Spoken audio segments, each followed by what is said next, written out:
Dear students, quality control and patient safety എന്ന് പറഞ്ഞിട്ടുള്ള സബ്ജക്റ്റിൽ 97 page നമ്പറാണ് നമ്മൾ ഈ ഒരു ഓഡിയോയിൽ ഡിസ്കസ് ചെയ്യുന്നത്.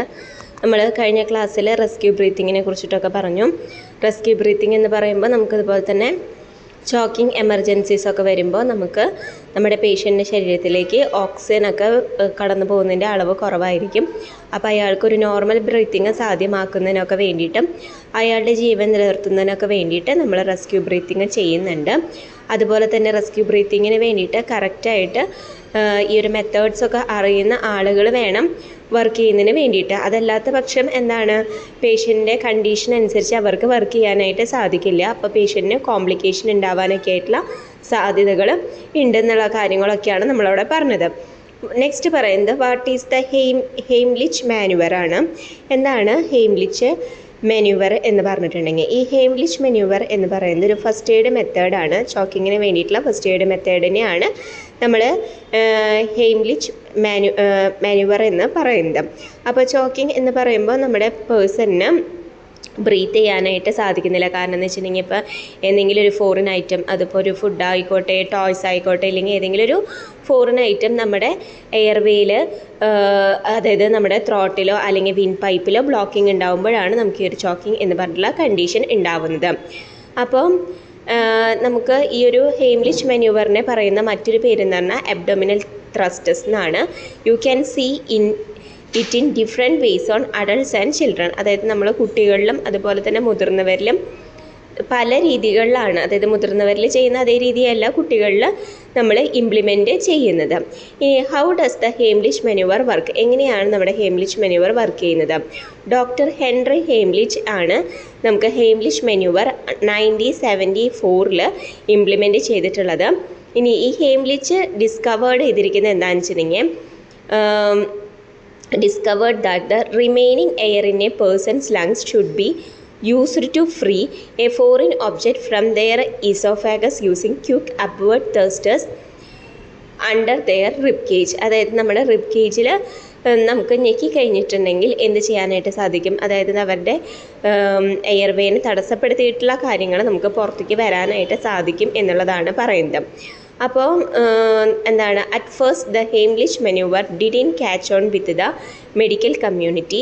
The back slap method remained the most popular first aid choking treatment for another 10 years. അതായത് ഈ ഒരു മെത്തേഡ് നമുക്ക് വന്നപ്പോൾ തൊട്ട് തന്നെ നമുക്ക് പുറത്ത് അടിച്ചിട്ട് നമുക്ക് എന്ത് ചെയ്യുക, ആ ഒരു ഫസ്റ്റ് എയ്ഡിലൂടെ നമുക്ക് ഈ തടസ്സപ്പെട്ട് കിടക്കുന്ന ഐറ്റത്തിനെ നമുക്ക് പുറത്തേക്ക് കൊണ്ടുവരിക എന്നുള്ളതായിരുന്നു.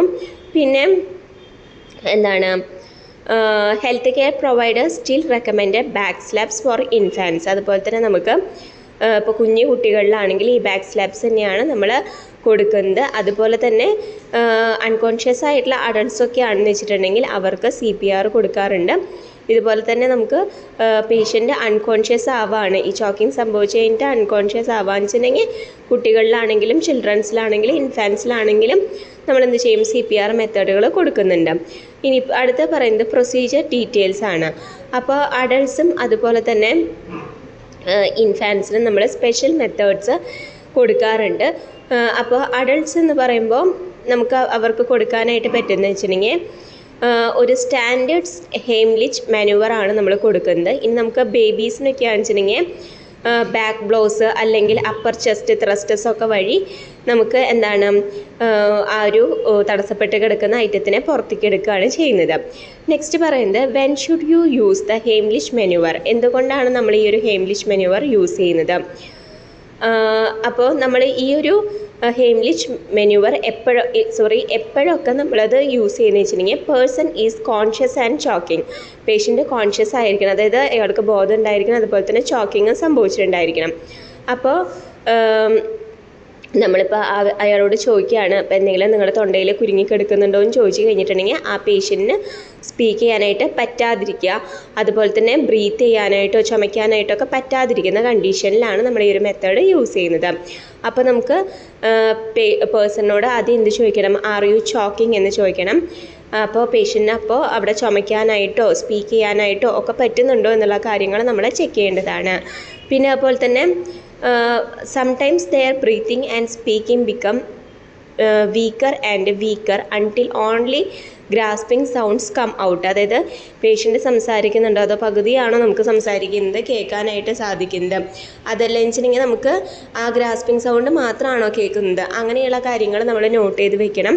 People often use the universal choking simple holding your hands up and clutching your throat. അതായത് ഇങ്ങനെയുള്ള പേഴ്സണിന് നമുക്കറിയാമല്ലോ, നമ്മുടെ തൊണ്ടയിൽ എന്തെങ്കിലും സാധനം കുരുങ്ങി കഴിഞ്ഞിട്ടുണ്ടെങ്കിൽ നമ്മൾ എന്ത് ചെയ്തിട്ടുണ്ടായിരിക്കും, ആ തൊണ്ടയിൽ നിന്ന് അത് പുറത്തേക്ക് എടുക്കാൻ പറ്റില്ലേ, നമുക്ക് പരാക്രമം കൊണ്ട് നമ്മുടെ കഴുത്തമ്മ എന്ത് വെച്ചിട്ടുണ്ടായിരിക്കും, കൈ നമ്മൾ അമർത്തി പിടിച്ചിട്ട് ഒക്കെ ഉണ്ടായിരിക്കും. അപ്പോൾ അങ്ങനെയുള്ള സിംറ്റംസ് നമ്മുടെ പേഴ്സൺ കാണിക്കുന്നുണ്ടോ, അതോ നമ്മുടെ പേഴ്സണിന് സംസാരിക്കാനോ ചുമയ്ക്കാനോ ബ്രീത്ത് ചെയ്യാനോ ഒക്കെ ആയിട്ട് പറ്റുന്നുണ്ടോ എന്നുള്ള കാര്യം നമ്മൾ ശ്രദ്ധിക്കണം. ഇനി നമ്മുടെ പേഴ്സണിന് ഇതുപോലെ തന്നെ സംസാരിക്കാനും ചുമയ്ക്കാനും ബ്രീത്ത് ചെയ്യാനൊക്കെ ആയിട്ട് പറ്റുന്നുണ്ടെങ്കിൽ നമ്മൾ ഹെയിംലിച്ച് മാനൂവർ യൂസ് ചെയ്യാനായിട്ട് പാടില്ല.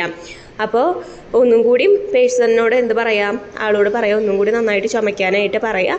അപ്പോൾ അങ്ങനെ ആ നന്നായിട്ട് ആ സ്ട്രോങ് ആയിട്ടുള്ള കഫിൽ കൂടെ എന്ത് പോയിക്കോളും, ഈ ഒരു ഫോറിൻ ഒബ്ജക്റ്റ് പുറത്തേക്ക് പോയിക്കോളും. ഓക്കെ, അപ്പോൾ നമ്മൾ only perform the Heimlich manoeuvre if a person's life is in danger.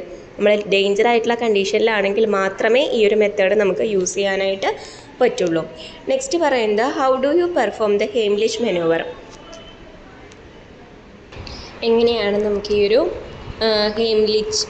ഹെയിംലിച്ച് മാനൂവർ എന്ന് പറയുന്നത് പെർഫോം ചെയ്യാനായിട്ട് പറ്റുക എന്നുള്ളതാണ് പറയുന്നത്. അപ്പോൾ ഏതൊക്കെ സ്റ്റെപ്പുകളാണ് അവിടെ കൊടുത്തിരിക്കുന്നതെന്ന് നോക്കാം.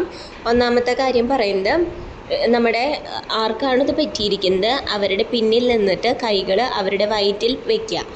അതിനുശേഷം ഒരു കൈ കൊണ്ട് ഒരു മുഷ്ടി ചുരുട്ടി മറ്റേ കൈ അതിനു ചുറ്റും മുറുകെ പിടിക്കുക.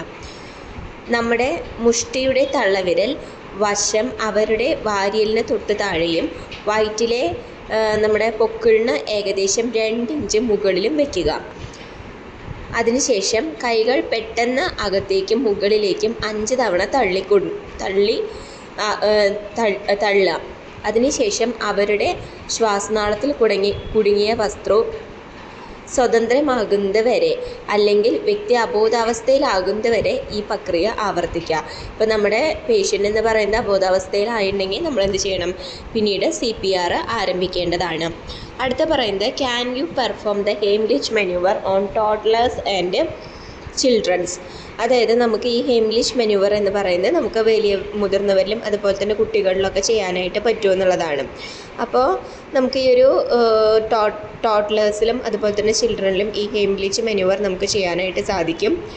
ഇനിയും ഇപ്പോൾ നമ്മുടെ കുട്ടി, അതായത് കുട്ടികളെന്ന് പറയുമ്പോൾ 5 വയസ്സിന് താഴെയുള്ള കുട്ടി അല്ലെന്ന് വെച്ചിട്ടുണ്ടെങ്കിൽ 45 പൗണ്ട്, അതായത് ഏകദേശം ഒരു 20 കിലോഗ്രാമിന് താഴെയാണ് കുട്ടിയുടെ വെയിറ്റ് എങ്കിൽ നമുക്ക് എന്താണ് ഈ മെത്തേഡിനെ കുറച്ചും കൂടി ഓൾട്ടർ ചെയ്തിട്ടാണ് നമ്മൾ ചെയ്യുന്നത്. അപ്പോൾ ഫസ്റ്റിന് നമ്മൾ എന്താണ് you should kneel behind the child to get down to their level, then you should use less forcible thrusters. അതായത് നമ്മുടെ പേഷ്യൻറ്റിനെ കെടുത്തിയതിന് ശേഷം എന്താണ് കുറച്ചും കൂടിയും ഫോഴ്സ് കുറവായിട്ടുള്ള ത്രസ്റ്റുകളാണ് അല്ലെങ്കിൽ തള്ളലുകളാണ് നമ്മൾ എന്ത് ചെയ്യേണ്ടത്, ഈ ഒരു ഹെയിംലിച്ച് മാനൂവറിൽ ചെയ്യേണ്ടത്. അടുത്ത പറയുന്നത് can you perform the Heimlich manoeuvre on babies. ബേബീസിൽ നമുക്ക് ചെയ്യാനായിട്ട് പറ്റുമോ, അതായത് ഹെൽത്ത് കെയർ പ്രൊവൈഡേഴ്സ് ഈ ഹെയിംലിച്ച് മാനൂവർ എന്ന് പറയുന്നത് കുഞ്ഞു കുട്ടികളിൽ, അതായത് ഇൻഫാൻസ് 12 months ഓർ യങ്ങർ ആയിട്ടുള്ള കുട്ടികളിൽ ഇത് ഇംപ്ലിമെൻറ്റ് ചെയ്യാറില്ല. അപ്പോൾ അവർക്ക് നമ്മൾ ചെയ്യാറുള്ളത് ബാക്ക് സ്ലാപ്സ്, അതായത് നമ്മുടെ ബാക്കിൽ തട്ടി കൊടുക്കുന്ന പ്രൊസീജിയറാണ് ചെയ്യാറുള്ളത്.